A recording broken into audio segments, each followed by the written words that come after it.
তোমাদের ভিতরে সেই ব্যক্তি সবচেয়ে উত্তম যে কোরআন শেখে এবং কোরআন শেখায়, অর্থাৎ যে কোরআনের ছাত্র আর যে কোরআনের শিক্ষক সে হলো তোমাদের ভিতর সবচেয়ে ভালো। তার মানে বোঝা যায় কোরআন যার সাথে লাগে সেই সেরা। আল্লাহ পাক কোরআন কারীমে বলেন শাহরু রমাদানাল্লাযী উনজিলা ফীহিল কুরআন, আমি কোরআনকে রমজান মাসে নাযিল করেছি। 12টা মাস আল্লাহ দিয়েছেন, কোন মাসের কথা আল্লাহ কোরআনে নাম ধরে বলে নাই, শুধু রমজানের নামটা আল্লাহ কোরআনে নাম ধরে বলেছেন। শাহরু রমাদানাল্লাযী উনজিলা ফীহিল কুরআন, আমি কোরআনে নাযিল করেছি, আমি রমজানে নাযিল করেছি। সুবহানাল্লাহ, সুবহানাল্লাহ। তার মানে বোঝা যায় কোরআন যার সাথে লাগে সেই সেরা। কোরআনে কি আছে? আল্লাহর মহান কথা আছে। কোরআনের প্রত্যেকটি শব্দ আমার আল্লাহর পবিত্র বাণী। দুনিয়ার সাধারণ কোন বইয়ের মতো কোরআন সাধারণ কোন বই নয়। এই কিতাব ধরার জন্য পবিত্র হতে হয়, কারণ হলো এই কোরআনের প্রত্যেকটি বর্ণ এবং কোরআনের প্রত্যেকটি শব্দ পবিত্র পরিপূর্ণ। সেই জন্য একজন মানুষ যখন আল্লাহর সাথে কথা বলবে সে পবিত্র হয়ে কোরআনের সাথে কথা বলবে। সুবহানাল্লাহ। সেই জন্য রাসূলুল্লাহ বলেছেন রমজান শাহরুল আযীম, সব পাপের শেষ। আবার বলেছেন রমজান এটা শাহরুল মুবারক, বরকতের মাস। আল্লাহ পাক রমজান মাসের প্রত্যেক নেক কাজের ভিতরেই বরকত রেখে দিয়েছেন। সুবহানাল্লাহ। হাদিসে এসেছে কুল্লু আমাল ইবনি আদম, আদমের প্রত্যেকটি কাজ, আদম সন্তানের প্রত্যেকটি কাজ রমজানে 10 গুণ বরকত আল্লাহ বাড়িয়ে দেন। সুবহানাল্লাহ। যদি আপনি এই রমজানে কাউকে একবার সালাম দেন, অন্য মাসে যেন আপনি 10টা সালাম দিলেন। দেখছেন বরকত কেমন রমজানে। সুবহানাল্লাহ। আপনি অন্য মাসে যদি একজন ফকিরকে 100 টাকা দেন আর রমজানে যদি আপনি 10 টাকা দেন, রমজানের 10 টাকা অন্য মাসের 100 টাকার মতন। সুবহানাল্লাহ। যদি আপনি এই মাসে একজন ইফতার করান, অন্য মাসে আপনি 10 জন মানুষকে যেন ইফতার করালেন।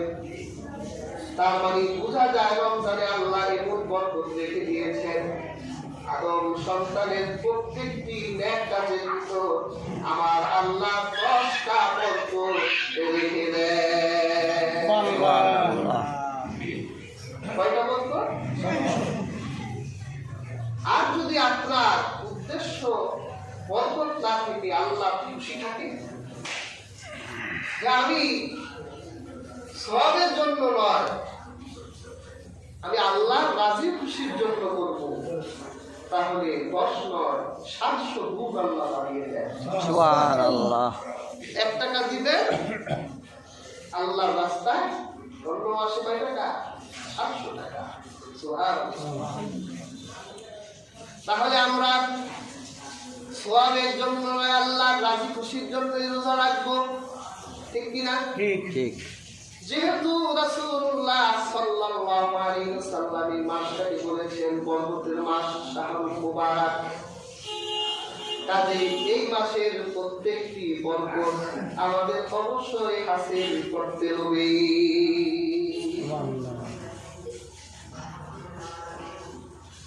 রমজান সেরা কোরআনের কারণে শ্রেষ্ঠ মাস, আল্লাহ এই মাসে রেখে দিলে বরকত। আবার হাদিস শরীফে রমজানের মাসকে বলছে শাহরুস সাদ, ধৈর্যের মাস। কিসের মাস? ধৈর্য ধরেন না, না খেয়ে থাকে একটা কষ্ট না। আবার ঘরে হালাল বউ, হালাল স্ত্রীর সাথে যখন তখনই জৈবিক চাহিদা মেটানো সম্ভব। কিন্তু আল্লাহ পাক নির্দিষ্ট একটা সময় পর্যন্ত নিষেধ করে দিলেন, না চলবে না, এটা একটা ধৈর্য ধরো। আল্লাহ রাসূল বলেছেন শাহরুস সাদ, এটা ধৈর্যের মাস।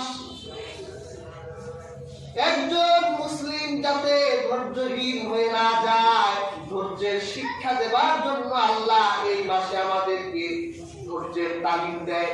তোমরা এক মাস ধৈর্যের তালিম নাও, যাতে 12-11টি অন্য 11টি মাস তোমরা এই ধৈর্য থেকে শিক্ষা নিয়ে একজন ধৈর্যশীল মানুষে পরিণত হয়ে যেতে পারো।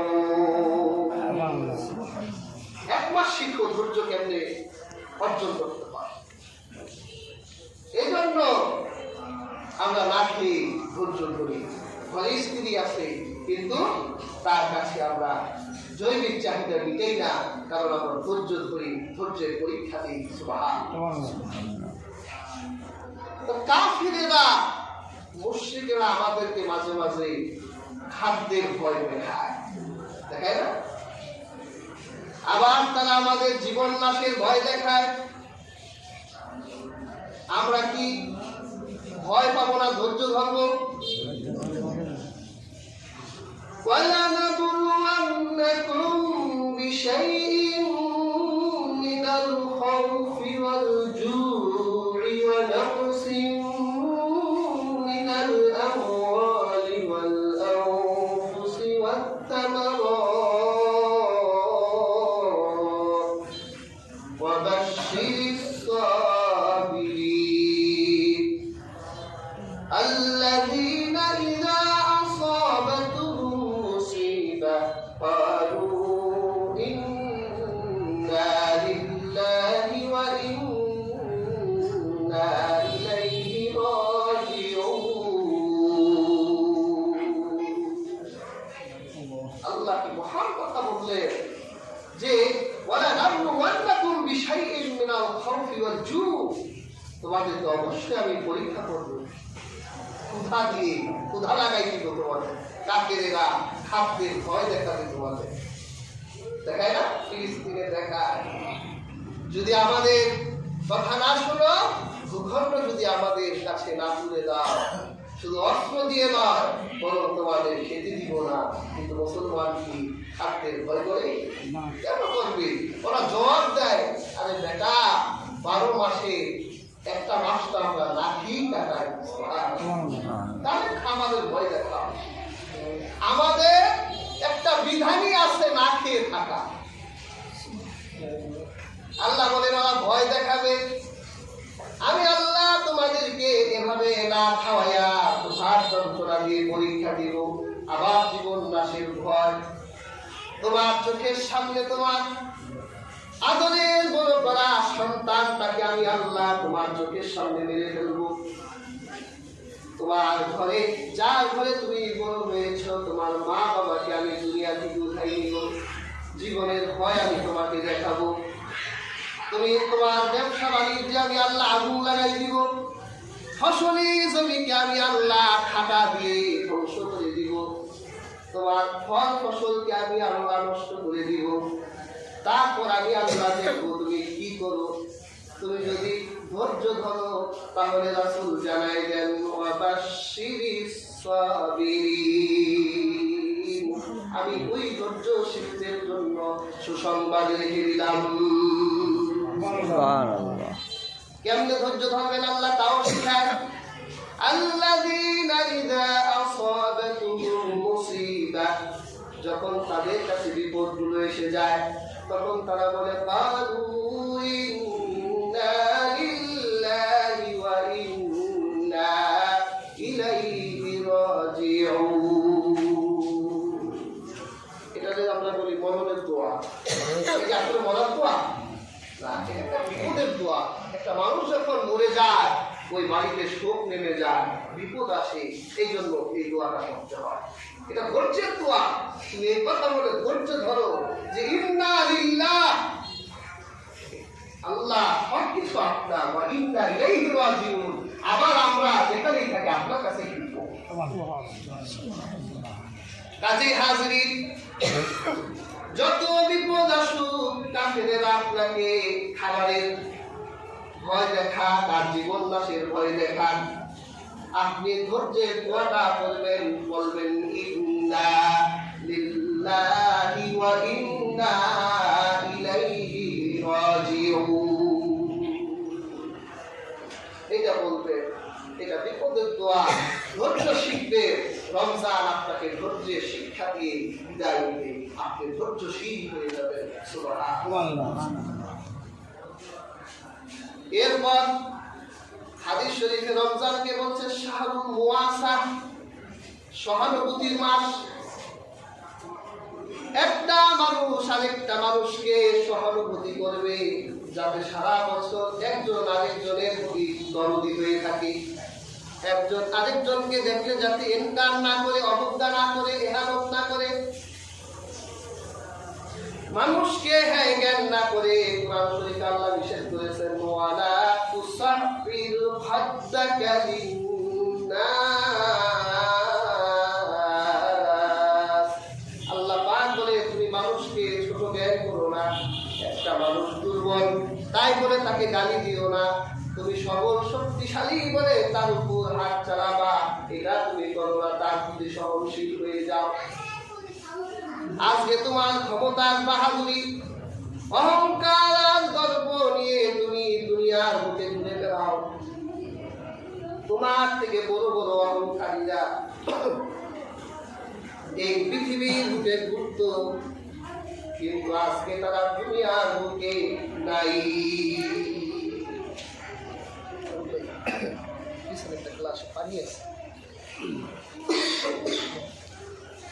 শরীরটা অসুস্থ, জ্বর ঠান্ডা, দোয়া করে আপনারা যাতে সুস্থতা দান করেন। আমি বলেন সম্মানিত হাজির,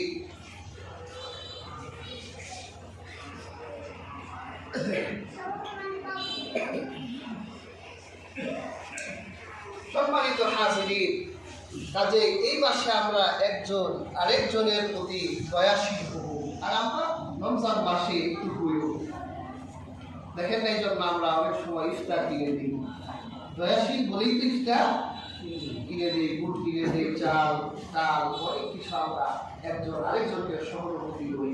কেন করি? রাসূলুল্লাহ বলেছে এই মাসটাই হলো সহানুভূতির মাস। বুঝাতে চাইলে এই মাসে তোমরা শিখবা, বাকি 11টি মাস যাতে তোমরা এই সহানুভূতি চালিয়ে যেতে পারো। এখন যদি আপনি মনে করেন যে না, শুধু রমজান মাসে একজন আরেকজনকে দয়া দেখাবো, রমজান শেষ সব শেষ, এরকম না, সেটা এরকম না। বরং রমজানে আপনি শিখবেন, বাকি 11টি মাস আপনি একজন আরেকজনের প্রতি দয়াশীল হবে, সহনশীল হবে।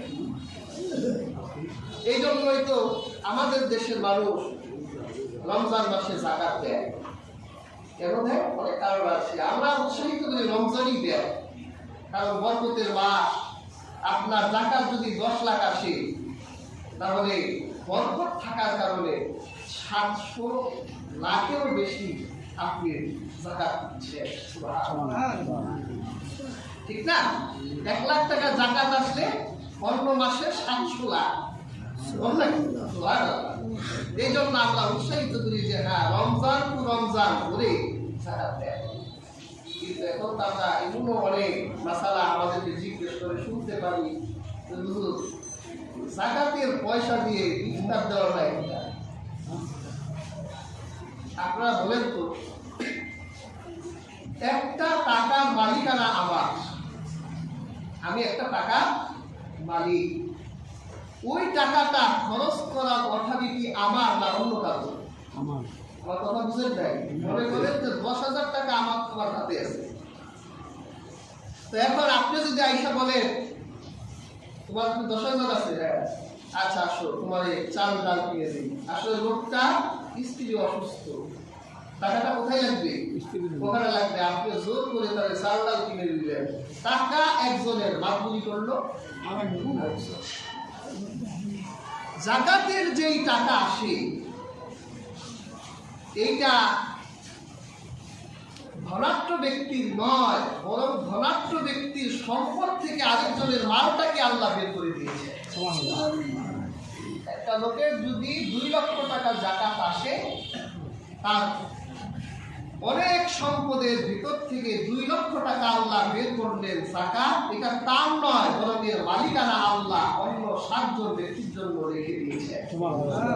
সূরা তওবায় আল্লাহ লিখেছে যে ফকির, এটার মালিক হবে ফকির, এটার মালিক হবে মিসকিন, এটার মালিক হবে যে জাকাত এবং ওসরের উঠানোর কাজে নিয়োজিত শ্রমিক চাকরিজীবী সে, এটার মালিক হবে ঋণগ্রস্ত, এটার মালিক হবে দাস দাসী, এটার মালিক হবে ইনফাক ফি সাবিলিল্লাহ, এটার মালিক হবে মুসাফির।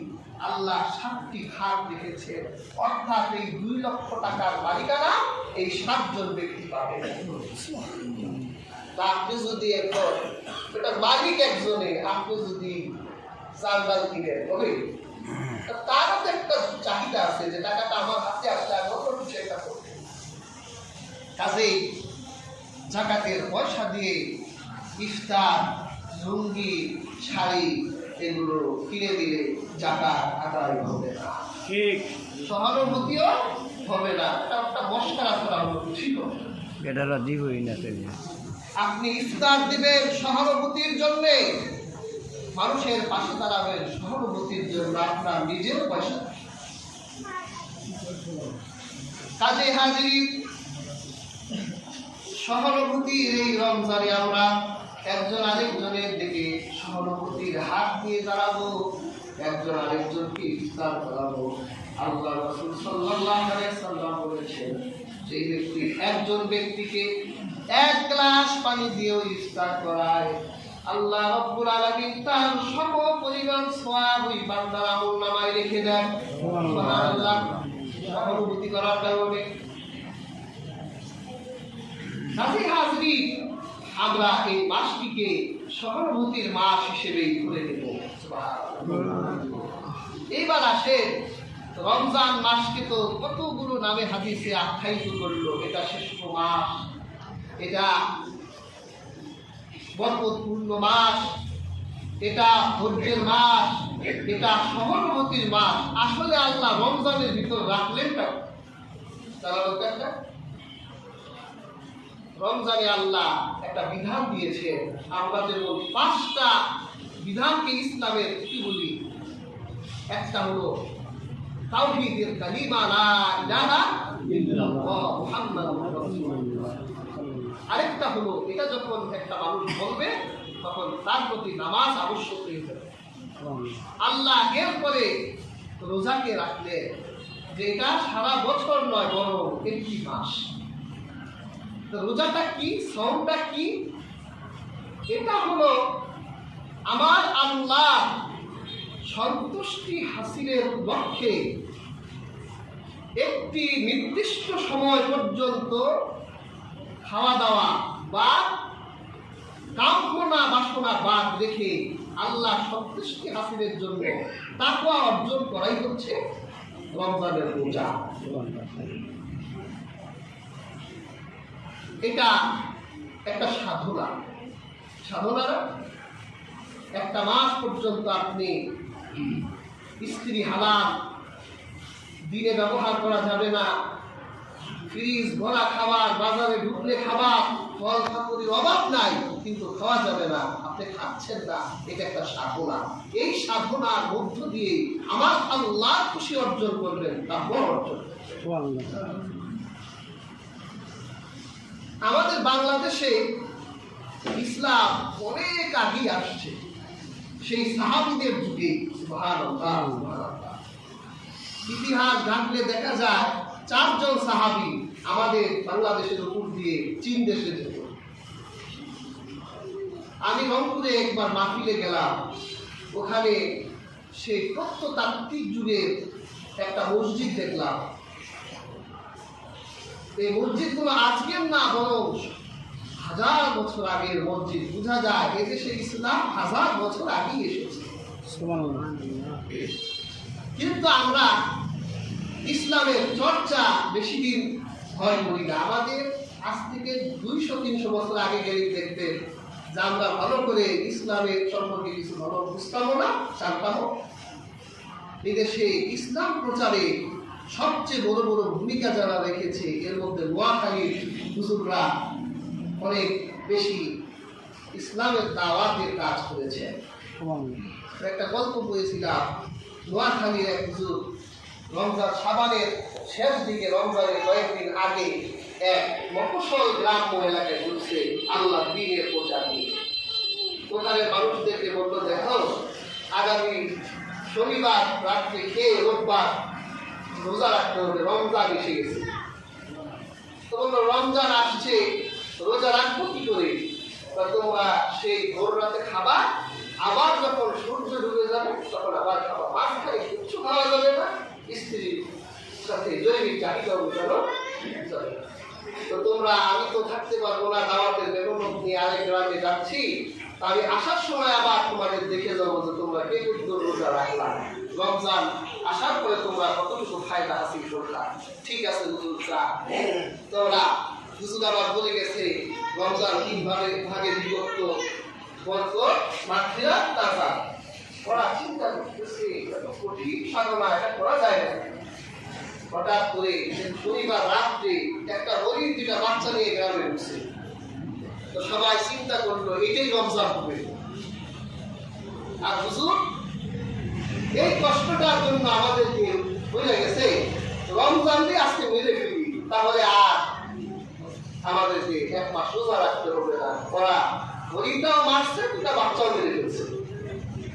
মাসখানেক পর নোয়াখালী হুজুর এলাকায় ঢুকছে, সবটি চেহারা আগের থেকে আরো কমজোর। চিন্তা করলো রোজা রাখলে মানুষ একটু দুর্বল হয়, চেহারায় নূর তৈরি হয়, এর অবস্থায় উঠলেন। আপনারা কি রোজা রাখেন? হুজুর রমজান আসছিল, মেরে ফেলছে, এমন সাধনা করা যায় নাকি? হাজির, রমজান তো মেরে ফেলার কোনো ইবাদত নয়, বরং এটা আমার আল্লাহ রেজামন্দি হাসিলের ইবাদত। আল্লাহ এই ইবাদতের ভিতরে তাকওয়া রেখে দিয়েছেন। সুবহানাল্লাহ।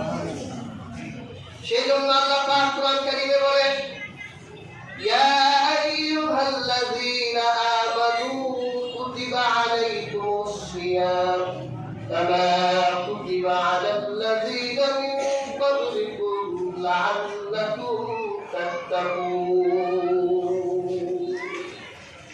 আল্লাহ বলে, হে ঈমানদারগণ, তোমাদের জন্য আমি সিয়াম সাধনাকে ফরজ করে দিলাম, যেইভাবে তোমাদের পূর্ববর্তীদের জন্য ফরজ করা হয়েছিল, যাতে তোমরা খোদার ভীতি তাকওয়া অর্জন করতে পারো। এই আয়াত থেকে বোঝা যায় মাহে রমজানের রোজা নতুন কোনো ইবাদত নয়। আল্লাহ পাক এই উম্মতের জন্য নতুন কোনো বিধান হিসেবে দেননি। বোঝা যায় আমাদের পূর্ববর্তী যে নবীরা ছিলেন, ঈসা, মুসা, ইব্রাহিম, নূহ, দুনিয়ার সকল নবীদের জন্য এই বিধানটা ছিল। আল্লাহ রাব্বুল আলামিন বলেন, তোমাদের পূর্ববর্তী নবীরা যেইভাবে রোজা রেখে আমার আল্লাহ রেজামন্দি হাসিল করেছে, তোমরা মাহে রমজানের সিয়াম সাধনা করে তাদের মতো খোদা ভীতি অর্জন করো, আল্লাহ ভীতি অর্জন করো, আল্লাহকে বুঝার চেষ্টা করো। তার মানে বোঝা যায় আল্লাহ রোজার ভিতরে খোদা ভীতি রেখে দিয়েছে। সুবহানাল্লাহ, সুবহানাল্লাহ। প্রিয় হাজিরিন, আসুন একটু মেডিকেল তথ্য নেই। আমার আল্লাহ পাক এই দুনিয়া সৃষ্টি করেছেন, আমাদের তৈরি করেছেন, আমাদের পরীক্ষা দেওয়ার জন্য আল্লাহ পাক শয়তানও সৃষ্টি করেছেন। যদিও শয়তান 2 চোখে দেখা যায় না, তারপরেও আমরা বিশ্বাস করি শয়তান দুনিয়ার বুকে আছে। আমরা বিশ্বাস করি এই জন্য কারণ আল্লাহ রাব্বুল আলামিন কুরআন কারীমে বলেছেন, আল্লাহ রাসূল সাল্লাল্লাহু আলাইহি সাল্লাম হাদিস পাকে বলেছেন, হাদিস শরীফে এসেছে আল্লাহ রাসূল বলেছেন, ইন্নাশ শাইতানা ইয়াজরি মিনাল ইনসানি মাজরাদ দাম। শয়তান মানুষের রক্তে ঢুকে আর রক্তের রন্ধে প্রবাহিত হয়। শয়তান আমাদের দেহে ঢুকে, এটা বিশ্বাস করে? কারণ শয়তান আল্লাহর কাছে বলেই এসেছে যে আমি মানুষের রক্তে রন্ধে ঢুকবো, তার হৃদয়ে বসে তাকে ধোঁকা দিয়ে বোকা বানিয়ে ফেলবো। যদিও মেডিকেল সায়েন্স এটাকে কতটুকু বিশ্বাস করে জানি না, কারণ অনেকে আছে যা দেখে না তা বিশ্বাস। তারা তথ্য দেয় যে মানুষ যখন খায়, মানুষ যখন খাওয়া দাওয়া করে, তার ভিতরে ফ্যাট সেল তৈরি হয়। মানুষের শরীরে কোষ আছে, কিছু কোষ আছে উপকারী কোষ, আবার কিছু কোষ আছে ক্ষতিকর কোষ। এই যে আমরা যে 11 মাস খাই, খাইতে খাইতে খাইতে খাইতে আমাদের ফ্যাট সেল তৈরি হয়। এই জন্য শরীরও বাড়ে, রোগও। এই জন্য বলে যে রক্তে কোলেস্টেরল হয়, তারপর হার্ট স্ট্রোক চর্বির কারণে তৈরি হয়, ক্যান্সার হয়, কত রোগ হয়। দুনিয়ার সব রোগ খাবার থেকেই হয়। আর রাসূলুল্লাহ খাবারের ক্ষেত্রে আমাদের কতটুকু সতর্ক করলেন। রাসূলুল্লাহ পেটকে 3টা ভাগে ভাগ করতে বলেছেন। পেটকে 3 ভাগ করে খাও। 1 ভাগ থাকবে খাবার, 1 ভাগ থাকবে পানি, আরেক ভাগ থাকবে খাদ্য। আর আমরা যখন খাই, বাঙালি মানুষ, বিশেষ করে উপমহাদেশের মশলা পৃথিবীতে খুব বিখ্যাত। খাইতে বসলে গলা পর্যন্ত যতক্ষণ না যায় খাইতেই থাকি। আর দাওয়াত পাইলে তো কথাই নাই, 3 দিনের খাবার। এই খাওয়াগুলো যখন আমাদের বাড়তে থাকে, তখন শরীরের কোষগুলো, যে কোষগুলো আমাদের শরীর যতক্ষণ সাপোর্ট নিবে, ওই কোষগুলো ভালো কোষ, উপকারী কোষ। এরপরে ক্ষতিকর কোষগুলো তৈরি হতে থাকে। রক্তে কোলেস্টেরল তৈরি হয়, চর্বি জমতে থাকে হার্টের দিকে, এরপর একটার পর একটা রোগ বাড়তেই থাকে। পেয়ার হাজিরিন, যখন বিজ্ঞান বলেছেন, মেডিকেল বলেন, একজন বিজ্ঞানী, তার নাম সম্ভবত উসুমি, জাপানের বিজ্ঞানী, 2016 সালে তিনি এই রোজার উপরে গবেষণা করে নোবেল পেয়েছেন। তিনি বলেছেন মানুষের শরীরে এমএফজি হরমোন, এটা এক ধরনের খাবার থেকে এই হরমোনটা তৈরি হয়। এরপর যখন এটা বাড়তে থাকে, মানুষের শরীরে যখন এই কোষটা হু হু করে বাড়ে, তখন মানুষের শরীর বুড়ো হয়ে যায়, মোটা হয়ে যায়। তখন মানুষের শরীরে এই এমএফজি হরমোনটা মানুষকে বিভিন্ন রোগের দিকে ধাবিত করতে থাকে। যখন একটা মানুষ বছরে 20 থেকে 25 দিন, 12 থেকে 14 ঘন্টা না খেয়ে থাকবে, ওরা তো রোজার কথা বলে না, ফাস্টিং বলে। যে ওরা যখন একটা মানুষ যখন বছরে 20 থেকে 25 দিন, 12 থেকে 14 ঘন্টা পর্যন্ত না খেয়ে থাকবে, তখন তার শরীরের ক্ষতিকর কোষগুলো দুর্বল হয়ে যাবে আর সবল কোষগুলোকে খেয়ে ফেলতে থাকবে। যখন ধরেন 5-7 ঘন্টা পর আপনার শরীরের ক্ষতিকর কোষগুলো যখন মরে যায়, তখন সবল কোষগুলো আপনাকে আরো 5-7 ঘন্টা সাপোর্ট দিতে থাকে। এইভাবে আপনার শরীর থেকে 1 মাসে দেখবে 1 থেকে 1.5 কেজি ওজন কমে গেছে, শরীরের চর্বি কমে গেছে, রক্তের কোলেস্টেরল কমে গেছে। আপনি অনেক রোগ থেকে অনেকাংশেই মুক্ত হতে থাকবেন। এই গবেষণা করে জাপানের বিজ্ঞানী উসুমি তিনি নোবেল পেয়েছেন। অথচ বিজ্ঞান প্রমাণ করার 1000 বছর আগেই রহমাতুল লিল আলামিন রোজার উপকারী কথা বর্ণনা করেছেন। সুবহানাল্লাহ। কেমনে? একটা মানুষ যখন বড় হয়, যখন যৌবন প্রাপ্ত হয়, তখন যৌবনের বদ হাওয়া লাগে না? একটা মেয়ের শরীরে যৌবনের বদ হাওয়া লাগে, সেটাও লাগে, বিয়ে করতে মনে চায়। রাসূল পাক সাল্লাল্লাহু আলাইহি ওয়াসাল্লাম বলেছেন, ওয়ামান লাম ইয়াস্তাতির, যদি কোনো যুবক সমর্থবান না হয় সে বিবাহ করার জন্য, সে ফিজিক্যাল ঠিক আছে কিন্তু তার একটা বউ চালাবার জন্য যা দরকার এই সমর্থ তার নাই, রাসূল পাক সাল্লাল্লাহু আলাইহি ওয়াসাল্লাম বলেছে সে যেন রোজা রাখে, ইন্নাহু লাহু উইজা, এই রোজাটা তার জন্য নির্বীর্যকরণ হবে। সুবহানাল্লাহ। এখানে আপনি বিজ্ঞান খুঁজে পান না? রাহমাতুল লিল আলামিন উসুনি প্রমাণ করার হাজার বছর আগে প্রমাণ করে দিয়েছেন যে যখন মানুষের শরীরের ফ্যাট সেলগুলো যখন দুর্বল হয়ে যায় তখন মানুষ তার কাম বাসনার তাড়না থেকে সে দুর্বল হতে থাকে, এটা তার বিবাহের জন্য সহায়ক হবে। রাহমাতুল লিল আলামিন হাজার বছর আগে বলেছেন। শুধু তাই নয়, আল্লাহ রাসূল সাল্লাল্লাহু আলাইহি ওয়াসাল্লাম রোজাকে বলেছে আস-সাওম, আল্লাহ রাসূল বলেছেন আস-সিয়ামু জুন্নাতুন, রোজা হলো ঢাল। মানুষ যখন যুদ্ধ করে যুদ্ধে ঢাল ব্যবহার করতে এক সময়, এখন যুগ আধুনিক হয়ে গেছে, এখন ঢালও আধুনিক, যদিও ওগুলো ঢাল হিসেবে পরিচিত নয়, অন্য নাম, কিন্তু রাসূলুল্লাহ সাল্লাল্লাহু আলাইহি সাল্লাম হাজার বছর আগে আরবের যুদ্ধ যখন দেখতেন, তিনি দেখতেন যোদ্ধারা এক হাতে অস্ত্র আরেক হাতে ঢাল ব্যবহার করত। অস্ত্র ছুড়লে প্রতিপক্ষের অস্ত্রকে প্রতিরোধ করার জন্য তারা ঢাল ব্যবহার করত। আল্লাহ রাসূল সাল্লাল্লাহু আলাইহি সাল্লাম বলেছেন আসিয়ামু জুন্নাতুন, রোজা হলো ঢাল।